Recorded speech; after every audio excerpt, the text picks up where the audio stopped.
I saw the news about Wes Watson talking smack about pro fighters, and I thought, you know what, I gotta jump on these crazy words. This is bizarre. This is bananas. This is idiotic, and I'm going to come to the defense of UFC fighters, of professional fighters, especially on this channel, and talk back to Wes Watson, who's somebody that I've never actually made a video about. I don't listen to much of his content. I've heard one podcast interview, I think, of him some time ago. He's not my cup of tea. But anyways, as I listened to his rant about pro fighters a couple times through, I actually am not going to go at him and attack him. We're going to go through everything that he said in his video about pro fighters being, well, I guess just like not tough guys is basically what he says. Use a bad word if I can say it, but it is in some of the subtitles I'm going to throw up in a second. But I'm going to go through and dissect exactly what he's talking about. It's not as ludicrous when you really listen to it a couple times and understand I think the point that he's getting at, which obviously isn't to say that UFC fighters are weak or something like that, or professional fighters are weak. I don't think that's his point, but he's talking about, I mean, it's kind of a dumb point. It's a dumb argument. I don't know why he's trying to compare UFC fighters or professional fighters to like actual criminals and to thugs that would do crazy things, that would do criminal acts, that would harm people, kill people, maim people, all this stuff. But I guess he felt the need to do so. I don't know why or what spurred it, but we're going to talk through his entire rant and break it down because everybody's talking about it. Now, if you don't know who Wes Watson is, he is apparently some sort of like a fitness influencer. He has these training programs. He's kind of like a Andrew Tate look-alike, talk alike, act alike. He apparently spent time in prison. He claims to have spent 10 years in prison. I think a lot of people have debunked that. And he actually only spent 3 to 4 years in prison. Don't quote me on that, but I think he's been called out as basically misrepresenting his past before, which makes me lose a lot of respect for him. But whatever, I'm sure he doesn't care. But the other thing that he's known for is this, like his flashy lifestyle. And he likes to put on airs of being super successful, having all these flashy cars, having these expensive houses. But a lot of folks and he's even admitted that he doesn't actually usually buy property. And when people say, why, he's like, well, you have to be an idiot to buy property. Of course, I'm just renting it. I put my money in other investments. Let me just tell you guys, for anybody listening to this nonsense, that there is nothing smart about renting out this. What is this? Like he said, it's like an 11-bedroom house with all these cars. And like, there's nothing intelligent about this. This is just ridiculous. Also, flaunting your money and flaunting your cash. Look, in the business that I work with, I know tons and tons of people that have been extremely successful. I mean, to the point where they're some of the most successful people on the planet I've worked with, and know many people like this. Nobody is like this. Okay. And there's reasons why. There's also, if you look at like Indian culture, my family's culture, Middle Eastern culture, like it's not a thing. This flashiness is not something that is a coveted characteristic. And there's reasons why. When you throw all this stuff out there, number one, why? Why would you do it if you actually got it? Most people who actually got it like that, they don't flaunt it. They don't feel the need to. Number one. Number two, flaunting it gives you a lot of maybe, I guess, some sort of positive attention that you want people to look up to, I guess, but it's a lot of negative attention that comes with it as well. So I think from that perspective, from that vantage point, already this guy, I feel like, has got it wrong. Maybe it's the way he grew up or way he was raised or whatnot, that he feels like some level of insecurity that he wants to do this or has to do this or whatever. But I just wanted to put it out there for any kids that are watching this guy. Like, this is not something to emulate. That being said, there are moments, there are things where if I listen to him, I'm like, I kind of like what he's saying here. He does talk a lot about hard work. He talks about having gratitude. In a couple videos, I try to learn a little bit about him before making this video. So he does talk about gratitude, trying to be positive. All these things do resonate with me. So I feel like he does have some things to say. I think he gets a really bad rep in general, probably because of the flashiness of these like weird messages, of the deceit that has been a part of his record. But there are positive things to him. So I want to paint him with as fair of a brush as possible and not just basically go at him unnecessarily and in a negative fashion. Now we're going to get to the statements that are pertinent to this channel, his statements about UFC fighters, and we're going to step through each of these statements one at a time. I think that's his wife or his girlfriend or something with him. I don't know what exactly is happening here, but it is what it is. So now we're going to listen to Wes Watson's claims about, and like right here, it says he claims he can whoop on UFC fighters. He actually didn't say that. We got to be fair. That's not what he said. Listen to what he says here, and we'll break it down piece by piece. Don't encourage anyone to run up to these pro fighters. Pro fighters are pussies, okay? They're only good in the ring. People I know will not accept a loss, okay?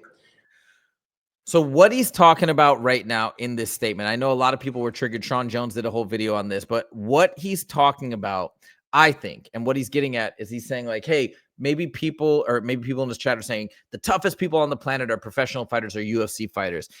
And I believe what he's conflating that with is while they're extremely, extremely tough, talk to Justin, talk to the training they do, talk to what, think about the challenge that they put themselves through.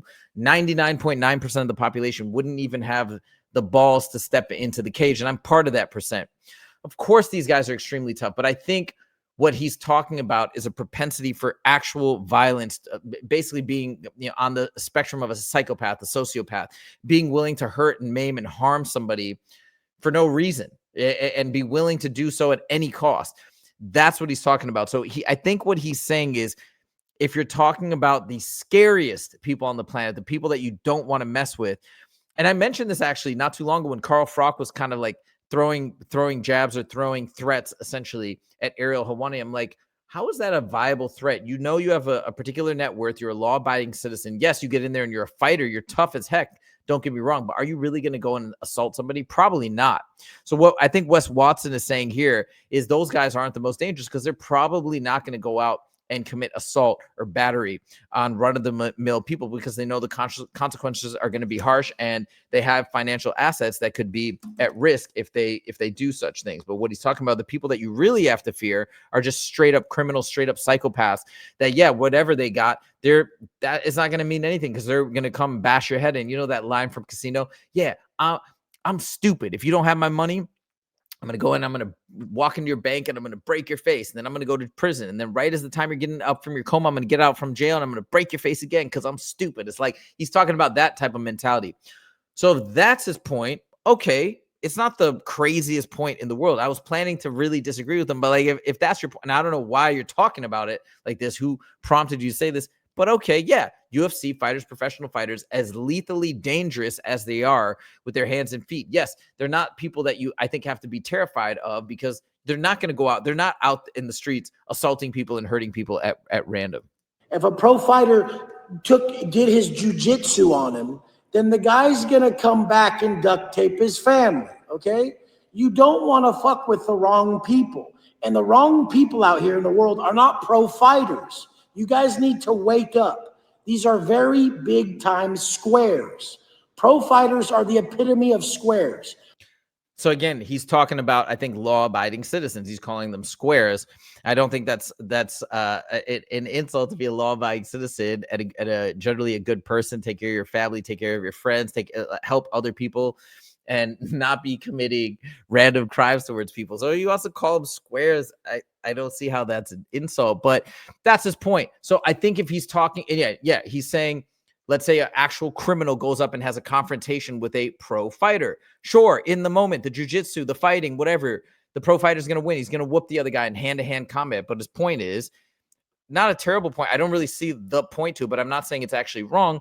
The criminal is going to come back and be like, I'm not going to let this slide. I don't care that you beat me in a fight. I'm going to come back with 10 dudes and a baseball bat. Okay, that's his point. So I think, again, it's that same point. Who are the people that are to be most feared? Okay, it's kind of a stupid thing to even argue about, but sure, obviously, you should be more afraid of criminals that are willing to break the law than fighters who are law-abiding citizens. They're like, come in the ring and I'll fight you. The people I grew up with and went to prison with, they don't give a fuck about a ring. They don't give a fuck if they're on camera. They don't give a fuck if they have to fucking live the rest of their life in prison. You will not beat them. They will not take a loss. Now, I will say this, right? If you're talking about just going out and beating somebody up, harming them, breaking their jaw, even going after them with a weapon, yes, obviously, I don't think fighters are going to go to those lengths, but that's just I think that's just a sign of wanting to be a law-abiding citizen and being intelligent and not wanting to throw your future away at something stupid. That being said, listen to Justin's stories growing up, and even as an adult, most of these guys are super tough. They're not afraid to defend themselves, to push back to a degree that is substantially higher than your run-of-the-mill person. Now, if you compare what they're willing to do with an actual psychopathic killer, murderer, straight up criminal organized gangster, yeah, fine. Those guys are going to take it to a level farther. But to say that these guys are like, hey, if we want to fight, let's put our gloves on, let's get in the ring. This is not the case. Dude, Justin's been in so many street fights, and most of these guys probably have as well. Look at Sean Strickland when he jumped over the thing and beat up Dricus du Plessis in the audience. I mean, so don't mischaracterize it. That's a bit of an unfair mischaracterization. But if you want to say they're squares, meaning, yes, they're law-abiding citizens like the rest of us, okay, fair. You guys live in a fantasy world where pro fighters aren't the biggest squares on the planet. UFC fighting is gay. Like all that shit, like MMA fighting and all that shit is for people who never really were in fights. Like they never whooped ass their whole life. All right, we're going to jump to the next one. Sorry. So this is the next point. MMA fighting is for people who are never in fights, never whooped butt, I guess, their whole lives is what his point is here.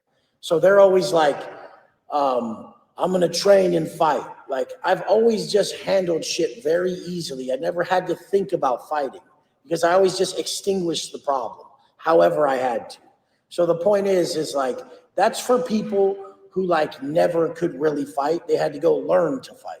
I mean, people who just handle business, they don't have to learn to fight. There's a difference. Okay. This is the one point that I thought was really, really dumb that Wes Watson made, because he's like saying, okay, this is actually not true. If you actually know any fighters like Justin and like all the folks that he trains with, a lot of these guys, even if you look at Fusion Fight League where we commentate, a lot of these guys got into tons of street fights. I talked to some guys that got into 20, 30, 40 street fights. They were undefeated in the streets. But then they finally started training and they learned how little they knew. So to say that, oh, these guys aren't real fighters or they couldn't handle business and they had to go learn it, it's like, no, you should just be able to handle business. Well, it's probably the level of competition. Most of these guys that get into street fights, they're fighting people that think they're tough, but they don't know the first thing about striking, distance management. I mean, it's the same way. Like that'd be like saying, oh, well, if you're going to go into the military, it's stupid to go get training on the firearm. You should just know how to handle business and know how to pull. Like, no, you need to learn everything in life, even how big you are into fitness and whatnot. Should I say the same thing about you being strong? Like, oh, you're not really a tough guy. You're not really a strong guy because you actually have to work out every day and you don't have natural, just genetic strength like Francis Ngannou or something like that, right? Like I don't even understand. It's just such a silly argument. So to say that MMA fighting is for people that were never in fights, like, I don't know why I say this. He must be feeling attacked right now, maybe by other fighters or something. But yeah, at this point, it's not that it was offensive. I just felt like he said it in the heat of the moment. If he had to think about it after the fact and respond to it, he'd be like, okay, fine, let me backpedal on some of the things I said. It didn't totally make logical sense. Difference between fighters and violent people. You should really stay away from violent people because it doesn't matter how good you are at fighting when they want to take it to the level. They'll take you out. And so there's a huge difference here. You guys have it all misconstrued. Fighting is some weird sports shit that is all these people do, and it has nothing to do with violence because a violent person will end your life. And this is the thing. You guys need to quit thinking that UFC people are going to be able to fuck around with violent motherfuckers. This is actually something I've said for a long time in a different way. People are always like, oh, I love UFC and MMA because I love violence. We want to see violence. And I've always said this from the get-go. You guys tell me if you agree or disagree. MMA fans, we are not fans of violence. I don't want to see senseless violence. I don't want to see somebody who's like 300 pounds beat up somebody who's 150 pounds where they have no chance in the fight. Like, we don't want senseless violence. I think the vast majority of us, that's not what we're interested in. We're interested in competition. So from this standpoint, I agree with him. And I also think that yes, like truly, truly violent people who just want to go out and hurt and kill and maim and do all this insane stuff. Yeah, it's a totally different thing, but I'm glad it's a different thing. I don't want to go out and be associated or affiliated with people who are essentially full-blown psychopaths and want to do these types of things, but people that are willing to step into an octagon under a fair set of rules to really see who's the better man, or a woman to push themselves to the extremes, to go on a quest of self-discovery that we get to watch and maybe learn something about ourselves during that entire process. That's awesome.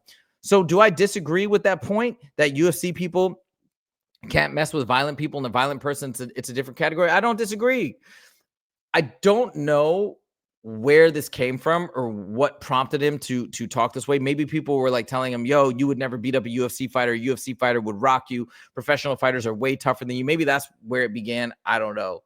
But I like these headlines and everything. It definitely triggered me at first. But then when you dive deeper, it's like, well, is your point that those aren't the most dangerous people? The real most dangerous people are criminals, gangsters, people who are pure psychopaths? Well, yeah, then I guess I tend to agree with pretty much everything he said, even though I wasn't planning to. Anyways, that's my 2 cents. That's me weighing in on Wes Watson. First Wes Watson video I've ever done, even though I know lots of people talk about him and he's been in the headlines for both positive but a lot of negative things lately. That's my 2 cents. Let me know what you guys think in the comments. Do you guys agree with my sentiments? Do you agree with Wes Watson? Do you think he's a fool? Let me know your thoughts. Thank you guys so much for joining, and we'll see you in the next video. Take it easy.